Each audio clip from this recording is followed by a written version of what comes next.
supuesto. ¿Evidente en la ecografía? Claro que sí. ¿Evidente en la tomografía? Excelentemente bien. Se ve claramente la teletasia ahí. O sea, existe la condensación. Existe el término condensación atelectásica. En los libros está como condensación nomás. Perdón, como atelectasia nomás. Pero es un ciclón. ¿Cómo sospechar atelectasia? ¿Depender de qué? Del concepto. ¿Qué concepto? Que es una, ojo, es una obstrucción total del flujo aéreo en la vía aérea. Que puede ser de dos tipos. Puede ser obstructiva, cuando la obstrucción está dentro de la luz de la vía aérea, sea en la luz o sea en su pared. O puede ser extrínseca, se llama no obstructiva. Esa clasificación es vigente, por favor. Cuando vean un paciente que tiene atelectasia, ¿cómo te acercas al diagnóstico? Depende, pues. ¿Depende de qué? De la oclusión de la vía aérea en cuanto a su diámetro. Si es de pequeño diámetro, de mediano o de gran diámetro. Obviamente es aparatoso cuando es de gran diámetro, es un producto principal. Y es de pocos síntomas cuando es de pequeño diámetro. Al final, cuando hemos visto atelectasia nosotros, y el paciente está despierto y te comunica sus síntomas, lo que no falta es dolor. La atelectasia duele, hay un dolor torácico.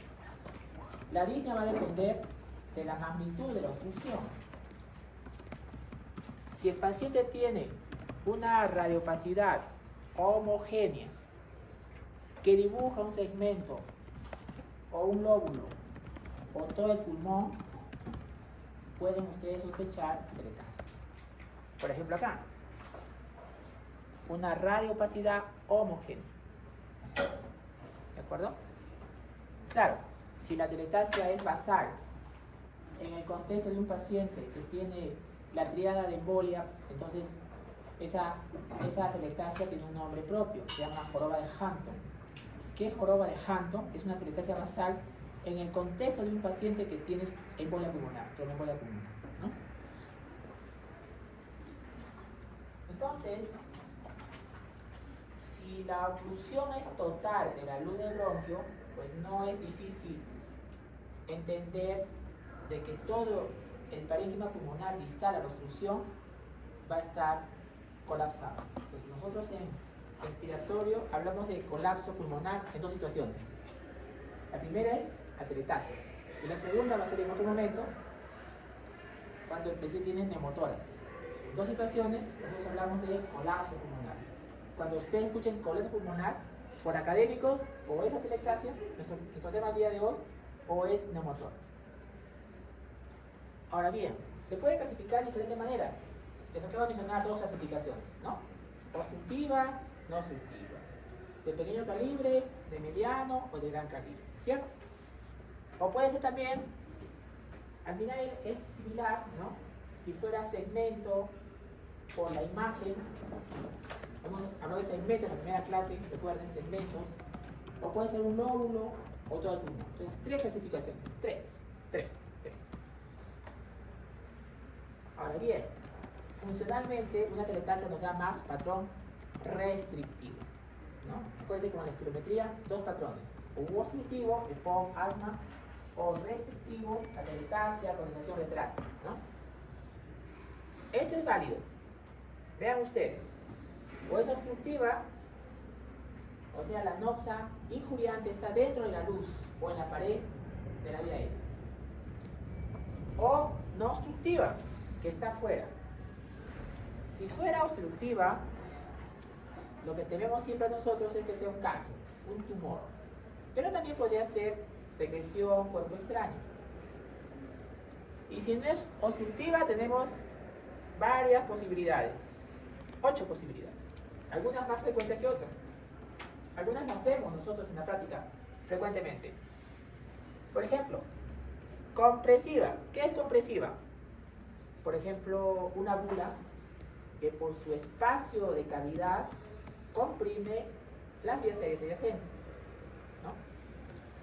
Pasiva, el derrame pleural. o el neumotórax en el espacio pleural, pues hace que el pulmón adyacente pasivamente se aterictase, ¿no? Adhesiva. Adhesiva es cuando falta surfactante. Primera clase dijimos que el surfactante es una sustancia tensoactiva que permite que el alveolo esté abierto, que no se cierre, que no se colapse. Entonces, si van a ser pediatras y el paciente nace, el bebé nace a las 28 semanas de gestación, pues no hay surfactante o tiene muy poquito surfactante. Entonces ese niñito al nacer hay que intubarlo y darle surfactante exógeno, porque no le alcanza para que sus alveolos estén abiertos. Porque hemos dicho en la primera clase que el surfactante está en una cantidad adecuada a las 37 semanas, que empieza a producirse la semana 20, le dijimos. Revisa la diapo y una foto que les he mandado ahí, también que recuerden. Entonces, adhesiva es por falta de surfactante en los bebés. Pero doctor, ustedes trabajan con adultos. Por supuesto. Un paciente que está intubado, está en UCI, está con shock, está con ventilación mecánica. Recuerden, la hipoperfusión y la hipoxemia bajan el surfactante de nosotros. Entonces el paciente hace colapso también. Tenemos a veces que darle también surfactante. Vean ustedes, adhesiva es por falta o porque se consumió por la sepsis, el shock o la hipoxemia. ¿Por qué habla usted de eso? Porque el surfactante permite que el alveolo esté abierto. Si no hay el surfactante, se colapsa el alveolo. Cicatricial es por la fibrosis adyacente, por diferentes razones, tuberculosis, donación retráctil, pues genera, pues también la radiación en un paciente con cáncer, radioterapia, también genera una ateritasia cicatricial por fibrosis. Reemplazo, tener cuidado, ateritasia de reemplazo, ¿no? Esto ocurre cuando hay un cáncer que inunda los alveolos. Por ejemplo, ahí está el adenocarcinoma mucinoso invasivo. Este cáncer se mete a los alveolos, esta célula se mete, ¿no? Y genera telestasia por reemplazo. Por aceleración, pues a tener frecuente, pilotos de combate. A telestasia redonda, poco frecuente, ¿no? Ocurre por asbesto. Imagínense una telestasia redonda, o sea, una radiopacidad homogénea redonda. No es frecuente.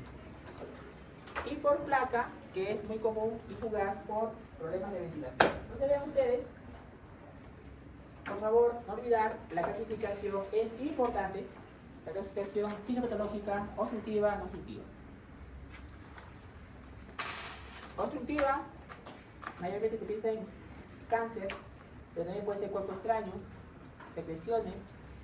Y la no obstructiva, tenemos acá la compresiva, ¿sí?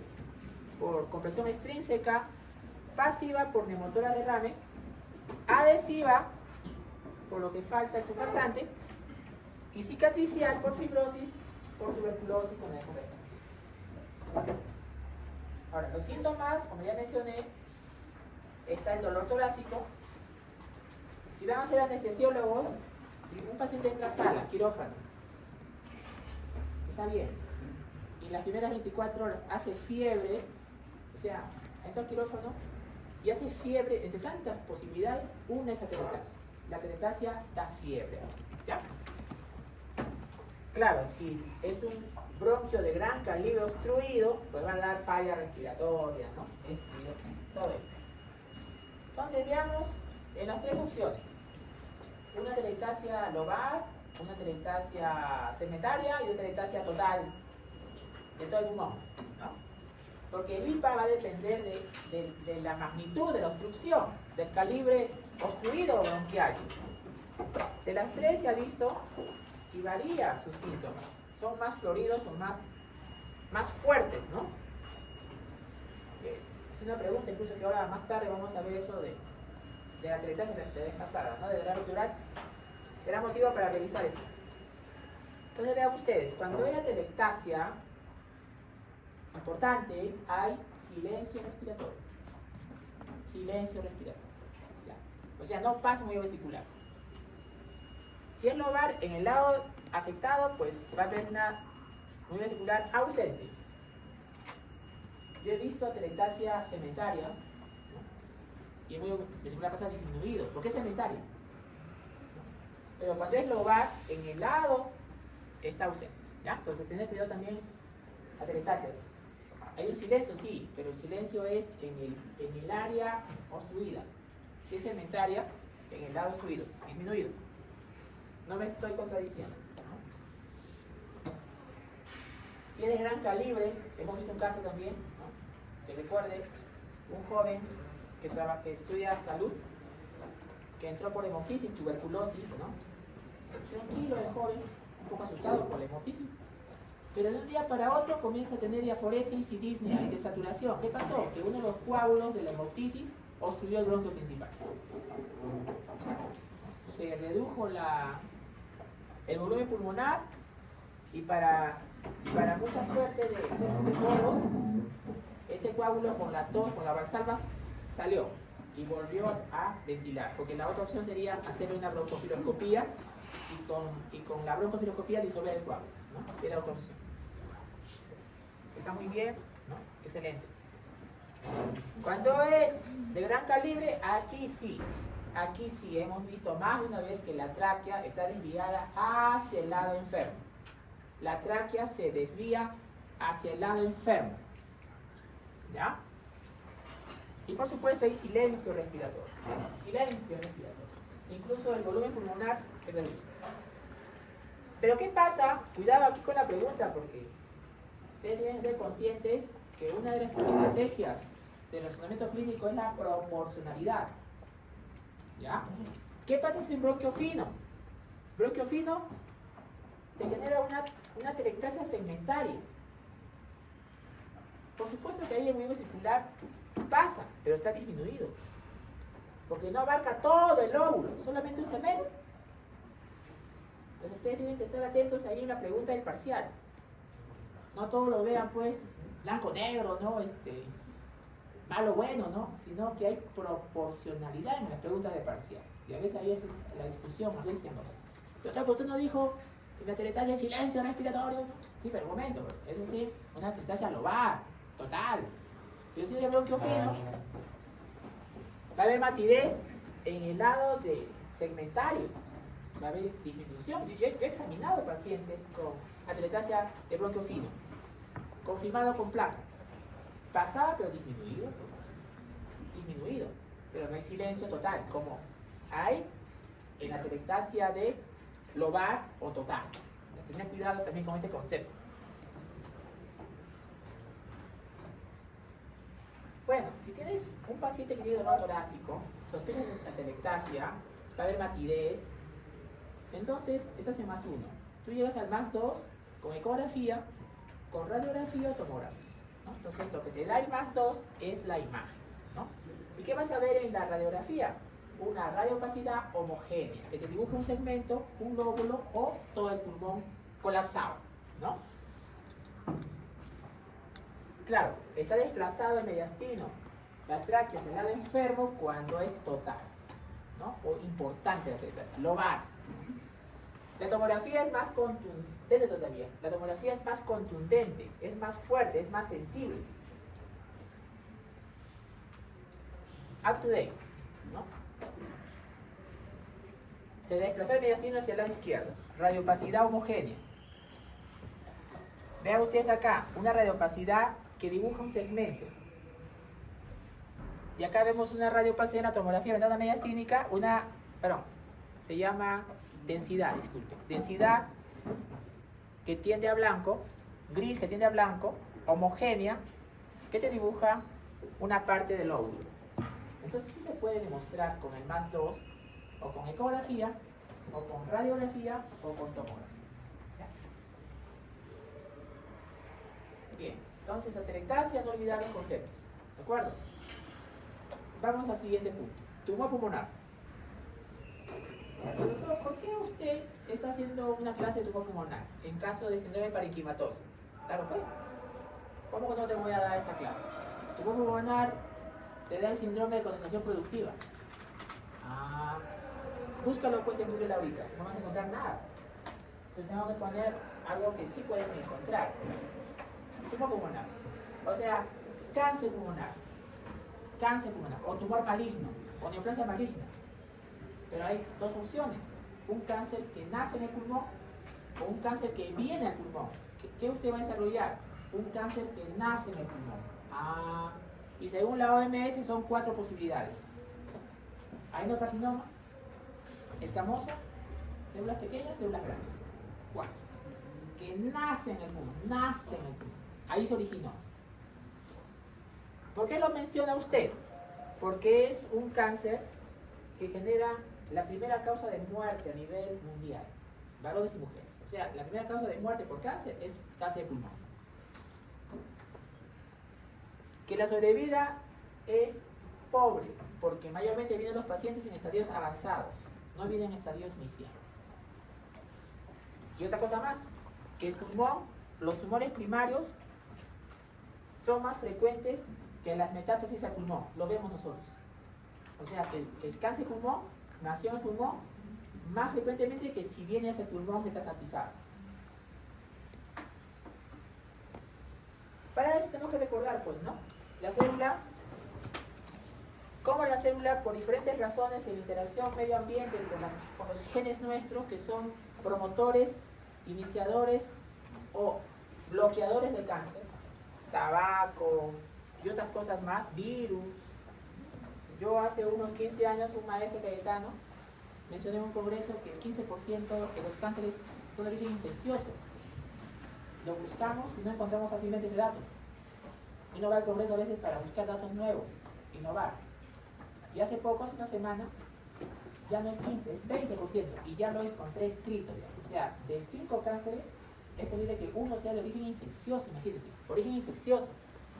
Un virus que genere cáncer. Por ejemplo, VIH positivo, genera cáncer. VIH. En nuestro curso, ¿no? En gastro van a ver que hepatitis B, hepatitis C genera cáncer. Papiloma virus humano genera cáncer de boca, cáncer de laringe, cáncer de cuello uterino. Entonces, sí, incluso hay vacunas ahora para los niños. Entonces, tener presente ese punto. Entonces, si la interacción de la nopsia injuriante, tabaco, metales pesados, virus, oncogénicos, nuestros genes y nos ganan los injuriantes, entonces la célula, el núcleo celular cambia. Hay una fase de iniciación. Miren el núcleo que está muy bonito y cambia, hace una displasia. Luego de iniciación, promoción, conversión, progresión. Interacción medio ambiente con nuestros genes.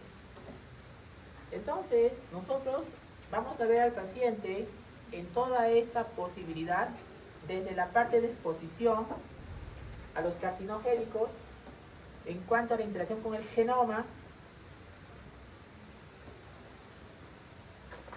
suprimir el crecimiento del cáncer. Hasta aquí podemos prevenir, ¿no? Por ejemplo, come vegetales, no fumes, vida saludable, duerme adecuadamente. Pero si nos ganó aquí la prevención primaria o prevención primordial es desde el vientre materno de la persona, imagínate, desde que eres feto, ¿no? Prevención primordial. Pero ya, pasó. Entonces ya estamos en el desafío de un médico, de una doctora, es diagnóstico precoz. Pero hemos dicho que cáncer pulmonar diagnosticamos tarde. Vamos a ver. Y luego ya del diagnóstico viene ya el tratamiento, ya que no entramos nosotros. Todos los carcinogénicos que pueden generar cáncer de pulmón, metales pesados, humos, gases incoloros, inodoros de los edificios viejos, el radón, genera cáncer también, el pulmón. Tenemos cuatro estirpes celulares primarias según la OMS. El más frecuente, lejos, es adenocarcinoma. Se clasifica dos centrales y dos periféricos. Los centrales son células pequeñas y escamosos. Y los periféricos son adenocarcinoma de células grandes. Entonces, no olvidar, el más frecuente es adenocarcinoma, más del 50%. Ahora bien, los estadios del cáncer, a mayor invasión, a mayor metástasis, menor supervivencia. Menor supervivencia. Entonces, tenemos cánceres también clasificados, no célula pequeña y célula pequeña. ¿Por qué clasificaron así? Porque célula pequeña es el más agresivo, el de peor pronóstico. Entonces, si yo clasifico los 4 en no célula pequeña, pues ahí entrarían adenocarcinoma, escamoso y célula grande. Nosotros en el servicio, ¿qué más vemos? No célula pequeña. Y de la no célula pequeña, ¿qué más vemos?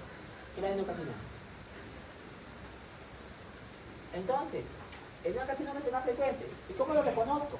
Mayormente son mujeres que nunca han fumado. Mujeres no fumadoras. Pero también puede darse adenocarcinoma en cicatrices de tuberculosis. En cicatrices de fibrosis pulmonar. No quiere decir que todo tuberculoso haga cáncer. Eso le decía, la interacción juega importante valor. Hace un momento les mencioné que el adenocarcinoma puede inundar los alveolos con cáncer. Se llama adenocarcinoma mucinoso invasivo. Y en la foto histológica se ve como una mariposa. Por eso le llaman siempre a lepídica. Lepidópteros son mariposas. Los cánceres, como hace un crecimiento rápido, no se acompaña de vascularización. Entonces imagínate una célula que se prolifera, pero sin vascularización se necrosa. Y luego que se necrosa se cavita. Entonces los cánceres que se cavitan más son los escamosos, los que más se cavitan. ¿Por qué se cavita un cáncer? Porque no tiene buena nutrición vascular, porque son de proliferación rápida. El microcítico, escuchen esto, es el de peor pronóstico, es el más agresivo y es mayormente neuroendocrino. Entonces recuerden que los 4 tipos de cáncer, el que más te da para neoplásicos es el célula pequeña. ¿Y qué es un sinónimo para neoplásico? Delegada, ¿qué es un sinónimo para neoplásico? ¿Qué es un sinónimo para neoplásico? Defina, por favor.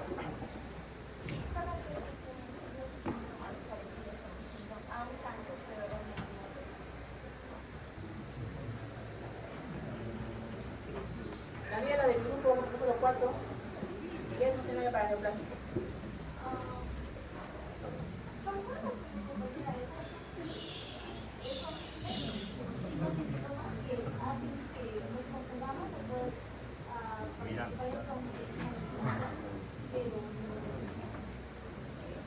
David, del grupo número 4. ¿David? ¿No está David? David, ¿qué es un sinónimo para neoplásico?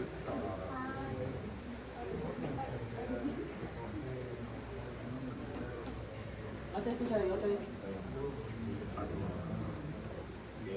Debe ser edad, ya no te escuché nada. Otra vez. De la mía.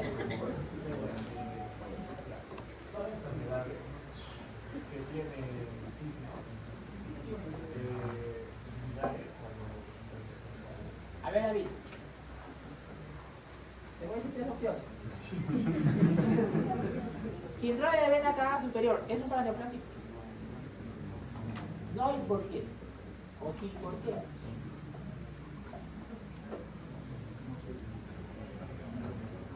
Ya lo vimos ya en inspección patológica. A ver, delegada. Delegada, síndrome de Clover-Horner es paraneoplásico. Sí, no, ¿por qué? Daniela, tumor de Pancoas Tobías es paraneoplásico. Sí, no, ¿por qué?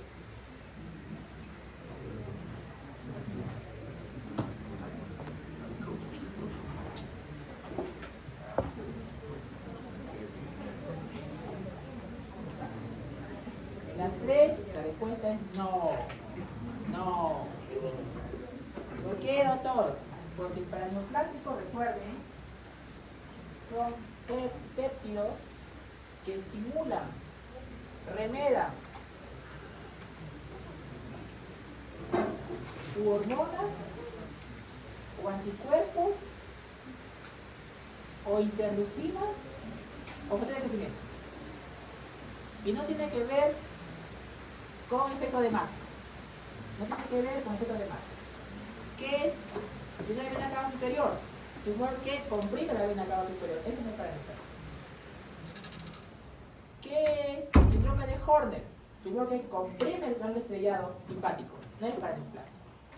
¿Qué es tumor de Pancoast-Tobías? Tumor que comprime, que infiltra la costilla. Tampoco es para neoplásico. Para neoplásico son aminoácidos en péptidos que remedan o simulan o hormonas o anticuerpos o interleucinas o factor de crecimiento. A ver, un ejemplo de cada uno. Si fueran hormonas y fuera una ADH, entonces me va a dar hiponatremia. ¿Y por qué me da hiponatremia un paraneoplásico? Porque hay una ADH que se parece a nuestra ADH y genera hiponatremia. Si fuera anticuerpo, el paciente viene con una crisis miasténica, viene con tosis bilateral, diplopia y cansancio. Porque hay un paraneoplásico que está generando anticuerpos que actúan a nivel de la placa neural y genera un síndrome de miastenia. Anticuerpos. Puede dar también lupus o anticuerpos ANO. Y si fuera interleucina, deben saber ustedes de que algunos cánceres generan fiebre. ¿Y por qué generan fiebre? Porque hay unos péptidos que simulan interleucina 1, que genera fiebre en el hipotálamo. Y si fuera factor de crecimiento, un paraneoplásico puede ser acropaquias. ¿Y por qué se genera el dedo en pared de tambor? Porque es factor de crecimiento que genera a nivel de la parte distal proliferación de tejido blanco. Entonces, ¿a qué va a notar todo esto? A que cuando uno sospecha paraneoplásico, es un desafío para todos nosotros diagnosticarlo certeramente antes que se exprese el tumor. O sea, ¿cómo? A ver otra vez. O sea que un paraneoplásico se puede expresar en un paciente antes del diagnóstico, por supuesto que sí. Porque si ya tiene diagnóstico de cáncer ya es más fácil, pues. Porque si tiene cáncer, entonces no es difícil. Ah, ¿tiene cáncer? Sí. Entonces puedo sospechar un paraneoplásico, porque ya tiene. Pero si no lo tiene todavía y viene con un paraneoplásico, es la oportunidad de coger el diagnóstico precoz. Un paraneoplásico se puede expresar en el paciente antes de que sea diagnosticado de cáncer. Ese es el desafío para todos nosotros.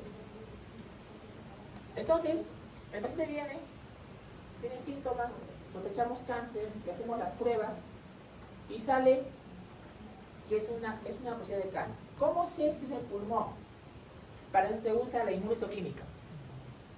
¿Qué es la inmunohistoquímica? El DNI de la célula neoplásica. Para que sea de pulmón, por ejemplo, TTTF1 me dice que es de origen del neumocito. Si sale positivo, eso es de pulmón. Cáncer de pulmón, nació en el pulmón, por ejemplo. Porque si viene un paciente y me dice, doctor, salió en mi examen de biopsia, me salió un adenocarcinoma, doctor. ¿Qué es adeno? Glándula. ¿Qué es carcinoma? Cáncer. Pero en nuestro cuerpo, ¿dónde hay glándulas? Adeno es glándula. ¿Dónde hay glándulas en un varón, por ejemplo? Próstata, colon, estómago, páncreas, pulmón. Entonces, ¿usted cómo sabe que es de pulmón? Por esto. Si sale positivo, esto, si sale positivo, entonces esta glándula con cáncer es de pulmón. Para eso sirve la inmunohistoquímica, para saber de dónde viene, de qué célula es. Sí sirve. Las causas ya mencionamos, acá están. Metales pesados, radón, que es un gas inerte que está en los edificios viejos, tabaco, tema de tesis. Y vean ustedes aquí. Hablé de fenotipos. Acá también hay fenotipo. Cáncer le da a los fumadores, claro, obviamente, ¿no? Factor de riesgo fuerte, ¿no? pero también le da a las no fumadores, nunca fumadores, o fumadores poquitos. El género que domina en los no fumadores con cáncer es mujer. Y en los fumadores, varón, porque mayormente yo veo varones fumando, ¿no? Aunque hace 50 años mayormente eran varones, ahora ya las señoritas también están fumando. ¿Ya? Entonces vean ustedes, que el adenocarcinoma es lo que domina en lo que son mujeres mayores no fumadores. En cambio, en los fumadores domina cualquier tipo de histológico de cáncer. ¿Ya?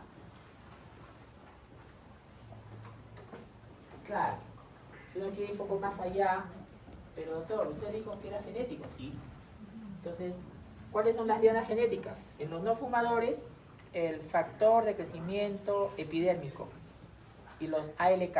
Y en los fumadores está el CRAS y el P53. ¿Y eso sirve? Claro que sí, para que la quimioterapia sea dirigida y más específica.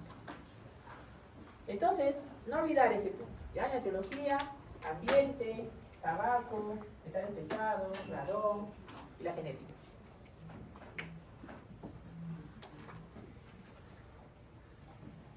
Clínica, semiología. Ahí viene el problema, que es silente. Imagínate, silente, o sea, no hay síntomas. Y cuando llega el paciente con nosotros, de 5 pacientes con cáncer, solamente 1 es localizado, mejor pronóstico, y 4 son avanzados. Central, periférico. Central, periférico. ¿Cuáles son los centrales? Célula pequeña y escamoso. ¿Cuáles son periféricos? Adenocarcinoma, el más frecuente, y cerebral.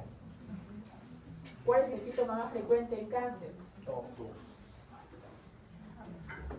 Periférico, con compromiso pleural.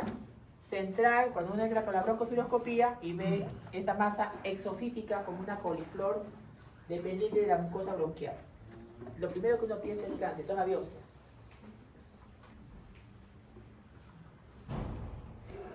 El más frecuente síntoma es tos, pero vean ustedes que también puede haber baja de peso, síntoma bandera roja, ¿ya? Disnea, bandera roja, dolor de pecho, bandera roja, hemoptisis, bandera roja, dolor de hueso, bandera roja. Y vean ustedes, 7 a 13% son asintomáticos cuando llegan con nosotros. 7 a 13, o sea, asintomáticos con cáncer. Estadia en la cual agarramos, vean ustedes, estadio 1, solamente 1 de 4. 1 de 5, 1 de 4. Estadio inicial. O sea, 4 de 5 o 3 de 4, estadio avanzado. ¿Cómo es el tumor central?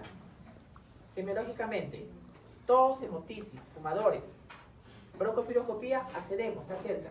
Entramos con la broncofiloscopía con el neumólogo y ahí está el cáncer. Rápida accesibilidad al cáncer. Puede dar atelectasia, ya mencionamos, ¿no?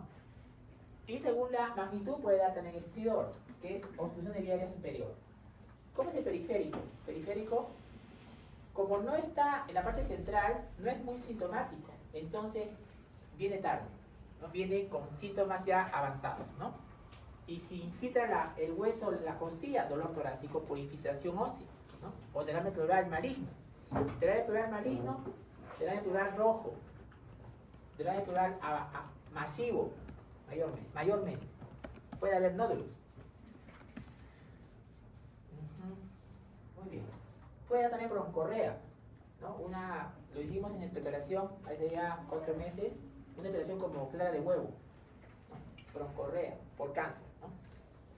Y si afecta a las estructuras adyacentes, va a depender dónde está afectando, obstruyendo, infiltrando. Ganglios, el ganglio de Virchow, mayormente el lado izquierdo, duro, fijo, grande, indoloro, que coalesce con otros ganglios. En el lado izquierdo, mayormente Virchow, acuérdense, supraclavicular, mayormente.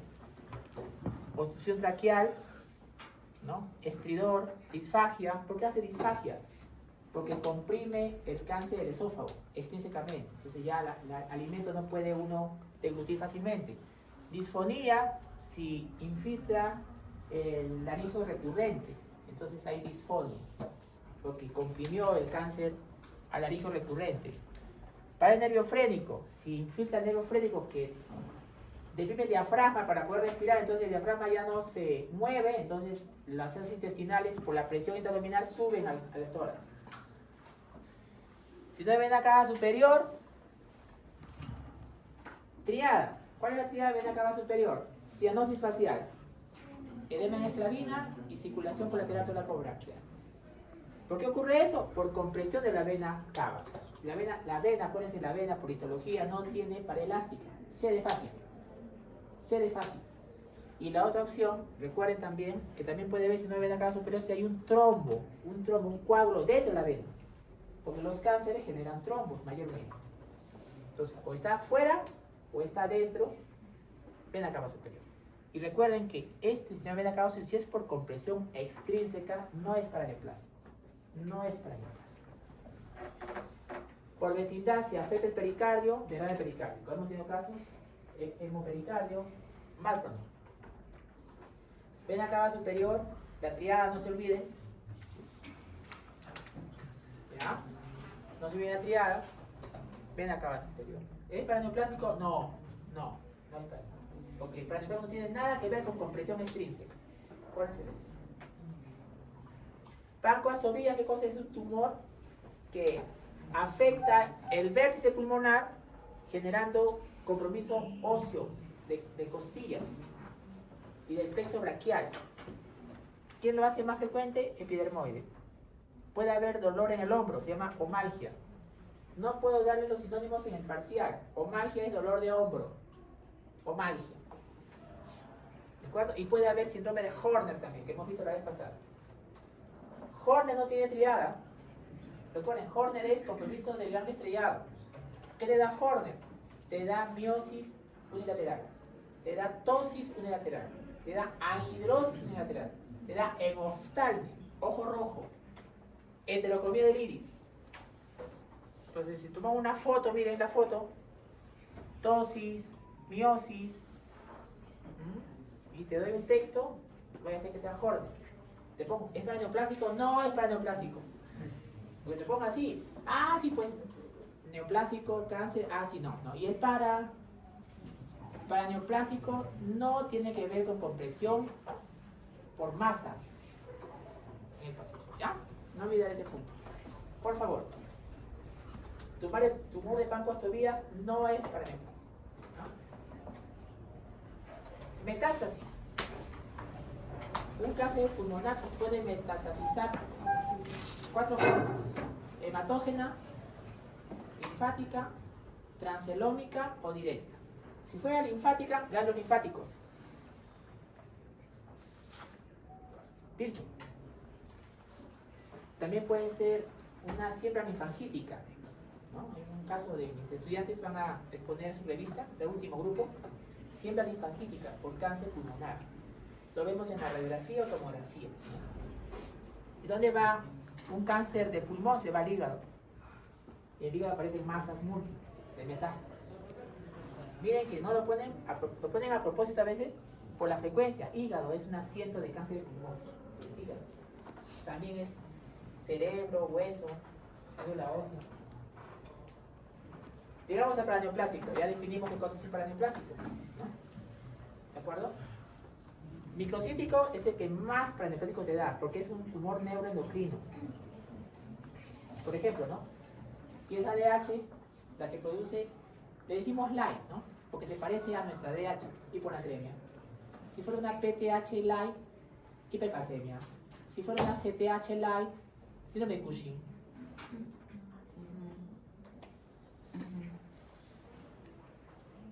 Y si fuera un adenocarcinoma, acropaquias, ¿no?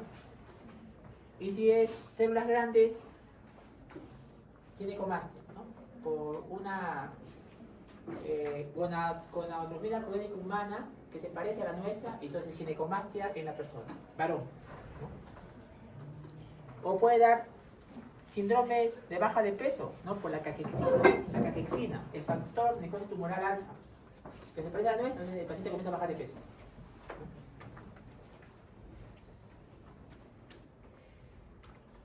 Claro, hay menos frecuentes también, ¿no? Síndrome paraneoplásico. Entonces, ¿cuál es el concepto aquí? Que un paraneoplásico puede anteceder a la presentación manifiesta del tumor. Entonces, un desafío para un médico es, si es un paraneoplásico y lo detectas, ese paciente tiene un diagnóstico más anterior, no tardío. Ese es el desafío. El paraneoplásico se puede anteceder a la presentación clínica del tumor. Como conclusión, recordar que el adenocarcinoma es el más frecuente, es periférico, mayormente en mujeres mayores no fumadoras. La causa más habitual de Pancreas Tobías es el epidermoide, Pancreas Tobías, tumor a nivel del vértice pulmonar, que te puede dar también Horner. El micocítico es el que más hace vena cava superior con sulfuriada, que no es paraneoplásico. Hipercalcemia es el paraneoplásico producido por el epidermoide, y de los paraneoplásicos más frecuentes es el síndrome de secreción inadecuada hormona tiurética que genera hiponatremia, ¿no? Y el síndrome de Cushing por una CTH larga. Vamos a los síndromes cavitarios. Síndromes cavitarios. Síndromes cavitarios. Doctor, ¿por qué hace usted esto? Cavitarios. Es que hay síndromes cavitarios pulmonares. Pero el más 2 es mayormente imagenológico, sí, son más imagenológicos.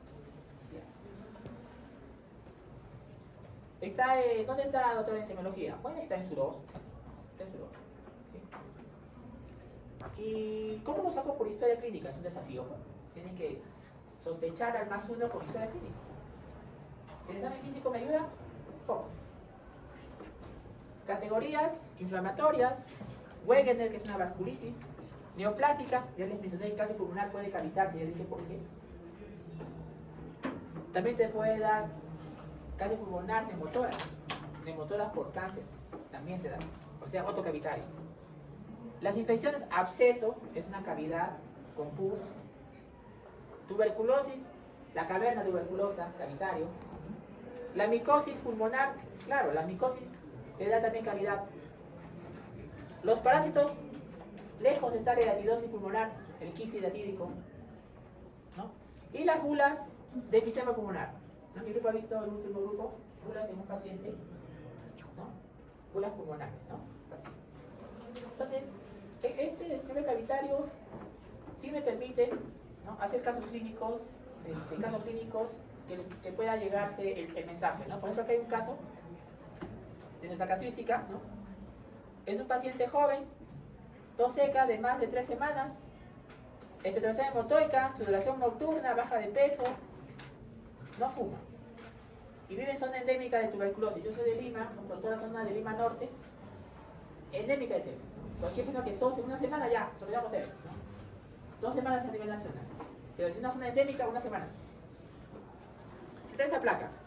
Y acá vemos una imagen de una cavidad, paredes gruesas en el vértice.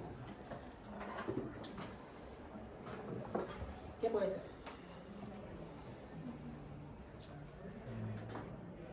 Como si dijera, vive en tu casa, dice miau y come rojo. Tuberculosis. Primera opción. Con su caverna tuberculosa acá. ¿Cómo enfrentas una cavidad pulmonar? Bueno, una cavidad tiene 2 partes. Tiene la pared y el contenido. Entonces tú sacas cuál es por la pared y el contenido. Más por la pared. Y otra cosa es dónde está ubicada. Las cavernas tuberculosas mayormente están en el vértice, acá arriba. Porque a la TB le gusta el vértice, por 2 razones. Drenaje linfático no muy eficiente y aireación. En pacientes inmunocompetentes. Porque en el paciente VIH positivo, estadio SIDA, no hay patrón. Cualquier cosa puede pasar en la placa. Pero hay un patrón de caverna en los inmunocompetentes. Entonces, ¿cuál es el diagnóstico acá? Síndrome cavitario pulmonar, caverna tuberculosa. Otro caso, otra cavidad. Paciente varón presenta tos y expectoración blanquecina salobre. O sea, no, parece sal, pero no es sal. con membranas, como si fuera nata. ¿No? Viene de Sicuani. Acá puede ser cualquier otra ciudad rural de nuestra ciudad o de cualquier ciudad del Perú en la cual haya perros y ovejas. No hay cualquier combinación. Ya, perros y ovejas están, ovejas y perros. Y acá ves, en la parte inferior, una cavidad de paredes nítidas. Y con un nivel y con una famosa signo de camalote. Camalote, que son las membranas sobrenadantes en el quiste roto al bronquio.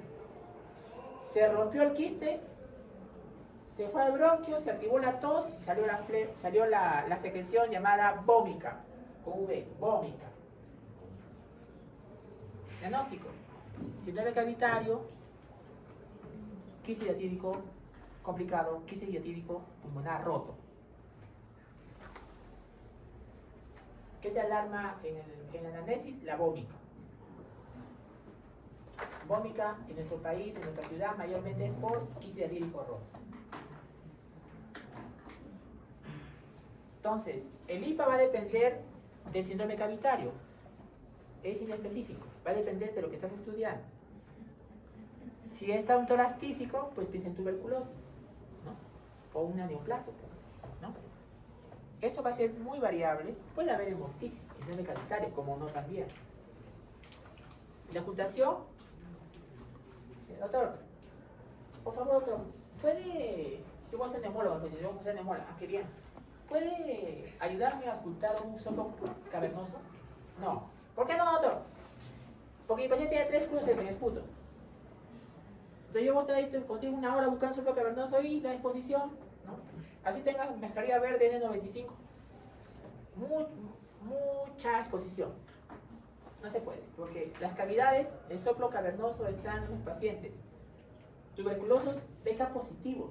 Recuerden, si ustedes van a ser médicos de acá generales, si ustedes ven un paciente que tose, que tiene síntomas de tuberculosis, tiene cavidad, la primera opción es bacilífero, está botando el paciente.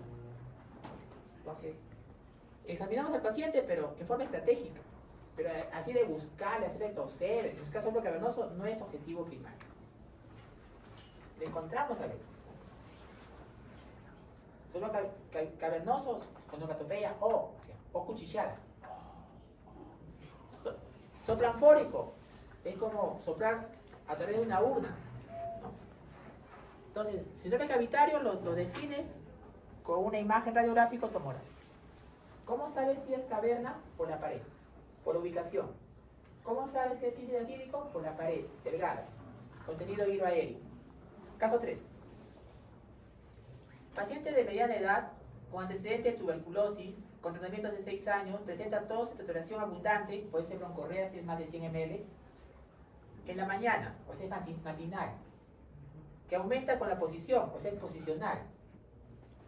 Yeso mojado, tiene olor a yeso mojado, imagínate, es lo que me dice el paciente, no, yo no estoy obligado a oler eso, porque hay más exposición.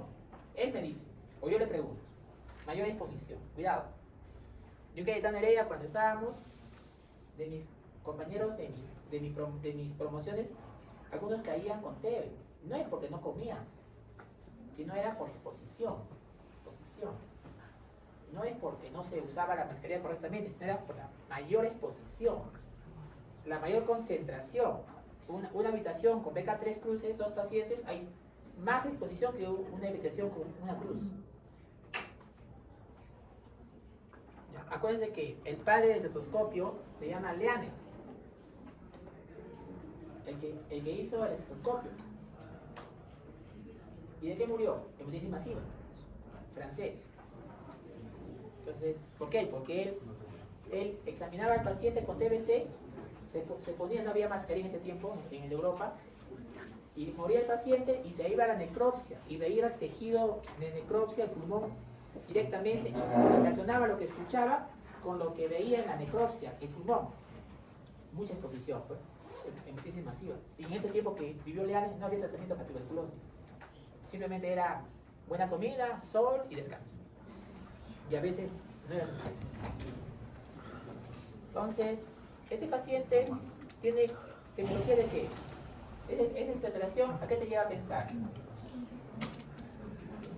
Bronquiectasia, fenotipo de bronquiectasia de tipo hipersecretorio. Acuérdense que hay 3 fenotipos. Estamos como un entrenamiento para el parcial. Bronquiectasia, el IPA no es específico. Puede silbar como no. Puede haber sucrepitantes como no. Puede haber roncantes como no. Muy dificultad disminuida. Vamos a la placa y vemos claramente acá la famosa riel de tranvía. Riel de tranvía. ¿Qué es eso? ¿Qué es eso, doctor? Riel de tranvía. Pared de bronquio aumentó de grosor y la luz de bronquio más abierta. O sea, bronquiectasia, dilatación del hueso bronquio. Entonces, con una buena placa, una buena lectura de placa y este texto, es bronquiectasia. Y por el fenotipo que está diciendo ahí, es hipersecretor. Ustedes sospechan hipersecretor si hay broncorrea, bastante espesorazo, ¿ya? Y si no hay eso, doctor, no deja de ser bronquiectasia, puede ser infeccioso o exacerbador. Se escuchan sibilantes, exacerbador. Si te ponen ahí en el paciente con TBC, antecedente TBC, y ha sido admitido en el hospital 4 veces en el año por dificultad respiratoria y sibilante, es exacerbador. ¿Y dónde está la expectoración? No es fenotipo, pues hipersecretor. Caso 4. Paciente alcohólico, 3 semanas antes, pernoctó en la vía pública post ingesta de bebidas alcohólicas, presenta expectoración marrón. Ojo, expectoración marrón. Fétida. Fiebre. Doble punto de costado. Fascia neumónica. ¿Cómo es la fascia neumónica? Roja por la fiebre con herpes labial. ¿Cómo ve eso, doctor, en la práctica? De 10, 1. O sea, de 10 condensaciones sudativas, una puede darme fascia neumónica. ¿Por qué está rojo el paciente su cara? Por la fiebre y el herpes labial. Fascia neumónica. Palpación disminuida en el lado derecho, matidez, crepitantes. ¿Qué vemos acá? Vemos una cavidad con imagen hidroaérea, la mitad líquida y la mitad aire. Paredes gruesas. En una zona de segmentos de aspiración, les dije en la primera clase. Cuando un paciente tiene broncoaspiración en el glúteo dorsal, hay 3 segmentos que se afectan. 3, ¿cuáles son? Segmento posterior del lóbulo superior derecho, segmento superior del lóbulo inferior derecho e izquierdo, en este lado derecho. O sea, los accesos pulmonares, mayormente, si ha sido afectado la broncoaspiración por su intoxicación alcohólica en el glúteo dorsal, afecta esta zona. Las veces que hemos visto acceso pulmonar están en esta zona. Zona iliar. Complicación de una condensación exudativa. La condensación exudativa se complica de 2 maneras: o de labio pleural paraneumónico o acceso pulmonar. Entonces, ¿cuál sería el diagnóstico acá? Sería un síndrome cavitario pulmonar, absceso pulmonar. Muy bien. Pasamos a los síntomas intersticiales, que ya me ganó la hora. Son 4 y 3. 4 y 5. Muy bien. ¿Algún expositor, por favor?